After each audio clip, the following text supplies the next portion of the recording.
China just made a move that sent shockwaves across the entire Pacific. They tried to block a United States warship, and the US Navy's response? 3 words: nothing will deter us. Stick around. Because what happened in the South China Sea in August 2025 is something every American, and frankly, every person on this planet, needs to know about. Let's paint the picture. August 13th, 2025, a grey, heavily armed guided missile destroyer, the USS Higgins, cuts through the waters of the South China Sea, heading towards Scarborough Shoal.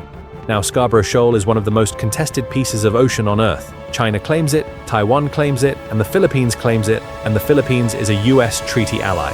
The USS Higgins approaches within 13 nautical miles of the shoal, the very edge of what China calls its territorial waters. That's when Beijing made its move.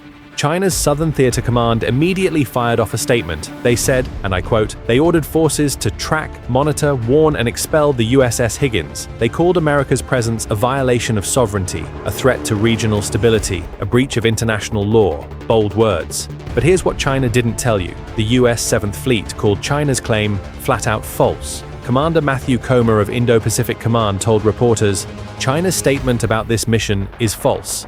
USS Higgins conducted this operation in full accordance with international law and then continued normal operations." Translation: the USS Higgins sailed where it wanted. It wasn't stopped. It wasn't expelled. It just kept moving. But this isn't just about one ship on one day. This is about a 40-year pattern of American power. Since 1979, the US Navy has conducted what are called Freedom of Navigation Operations, FONOPs, challenging countries that try to illegally restrict international waters. China has tried to push back on over 40 of these missions in the South China Sea alone.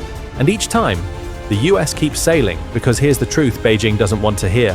Under the 1982 UN Convention on the Law of the Sea, any warship has the legal right to pass through territorial waters as long as it's not threatening peace or security. America wasn't threatening anyone. America was exercising international law, China's real agenda.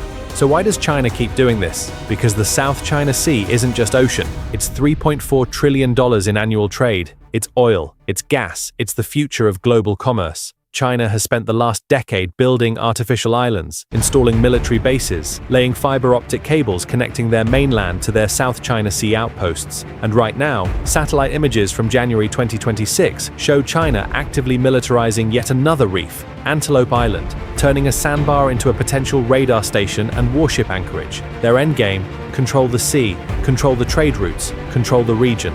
America's answer, and America's answer to all of this: send the ships anyway. The USS Higgins was joined by another vessel, the USS Cincinnati, both deployed to Scarborough Shoal on the same day. That's not a coincidence. That's a message. The Pentagon's own 2025 China Military Power Report warns that Beijing is building toward 9 aircraft carriers and aims to have full warfighting capability against Taiwan by 2027. But until that day, the US Navy sails freely. It always has. China thought blocking a US warship would signal strength. Instead, it showed the world exactly where the line is and who's willing to hold it. The South China Sea is a flashpoint. 2026 is shaping up to be a critical year, and the world is watching. If this woke you up, smash that like button, subscribe, and share this with someone who needs to see it.